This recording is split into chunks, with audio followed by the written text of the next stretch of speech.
Di pertemuan pertama ini, saya akan menjelaskan materi tentang konsep ilmu ekonomi. Di antara kalian semua, ada yang tahu tidak apa itu ilmu ekonomi?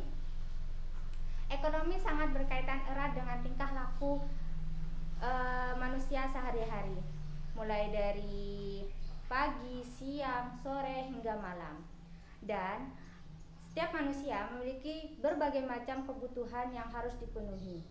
Dan kebutuhan itu sendiri terjadi karena adanya tuntutan fisik maupun psikis dari setiap manusia untuk kehidupan yang lebih layak.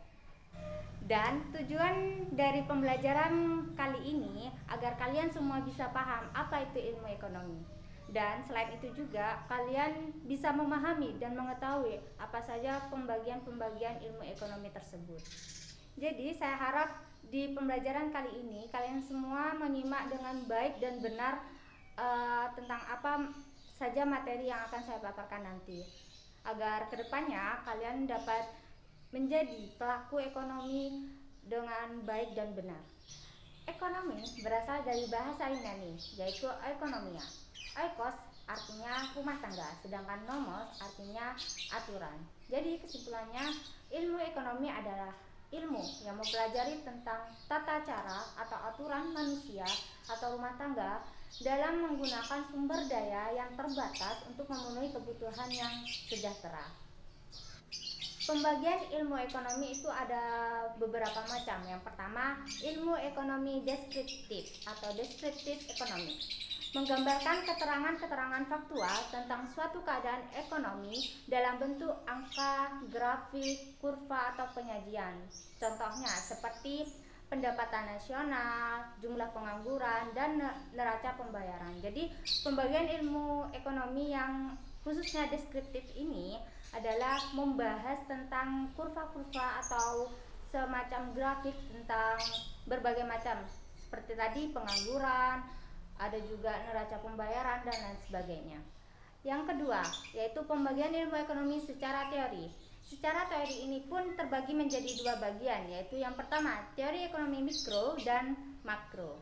Teori ekonomi mikro adalah cabang ilmu ekonomi yang khusus mempelajari tentang bagian-bagian kecil dari keseluruhan kegiatan ekonomi. Sedangkan makro kebalikannya, mempelajari hal-hal yang secara keseluruhan tentang kegiatan ekonomi. Cakupannya lebih besar ya kalau makro, sedangkan mikro itu lebih kecil. Yang ketiga, ekonomi terapan. Nah, ekonomi terapan ini menggunakan kerangka dasar dari analisis yang diberikan oleh teori ilmu ekonomi untuk kemudian diaplikasikan. Jadi kalau ekonomi terapan ini lebih ke pengaplikasian di kegiatan ekonomi secara langsung gitu. Selanjutnya adalah metode ilmu ekonomi. Seperti yang kalian lihat di layar, metode ilmu ekonomi ada 4 macam. Yang pertama, metode induktif. Metode induktif yaitu suatu metode yang dilakukan dengan cara mengumpulkan semua informasi secara realita.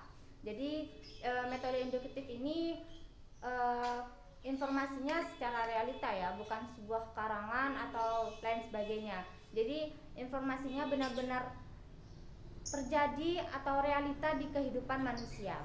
Yang kedua, metode deduktif ialah suatu metode dalam ilmu ekonomi yang bekerja atas dasar ketentuan hukum atau prinsip umum yang sudah diuji kebenarannya.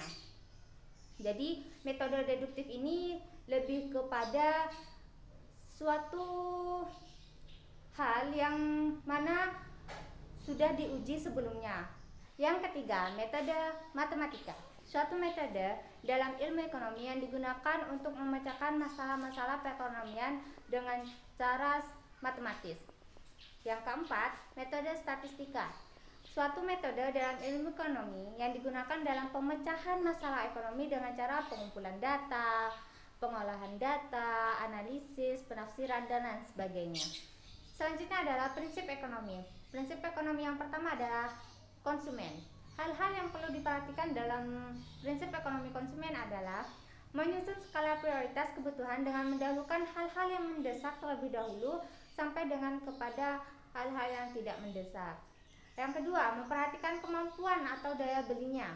Ketiga, memperhatikan perbandingan manfaat dan nilai yang akan diperoleh dengan biaya yang diperlukan atau yang dikeluarkan.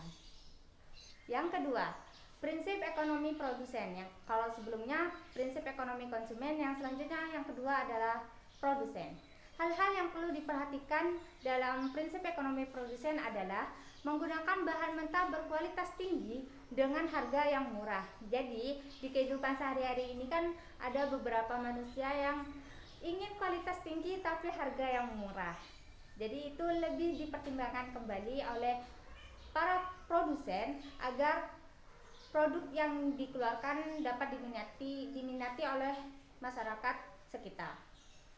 Yang kedua, membuat analisis kebutuhan pasar agar barang yang diproduksi dapat laku terjual. Jadi sebelum kita memproduksi, dianalisis terlebih dahulu apakah produksi yang akan kita keluarkan itu diminati atau tidak.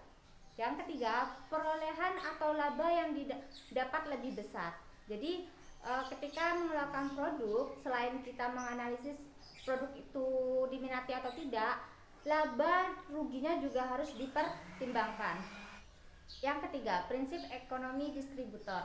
Hal-hal yang perlu diperhatikan adalah barang yang dijual sesuaikan dengan selera masyarakat atau kebutuhan masyarakat tersebut.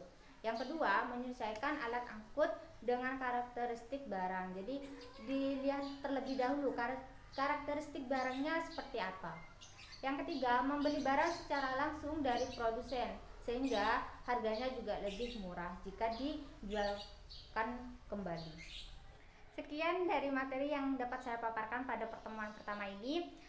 Kesimpulannya adalah konsep ilmu ekonomi itu berbagai macam, mulai dari metode, pembagian-pembagiannya, bahkan prinsip ekonominya pun ada. Semoga kalian dapat memahami materi yang dapat saya paparkan tadi, dan semoga kalian dan saya pribadi bisa menjadi pelaku ekonomi yang baik dan benar di kehidupan sehari-hari.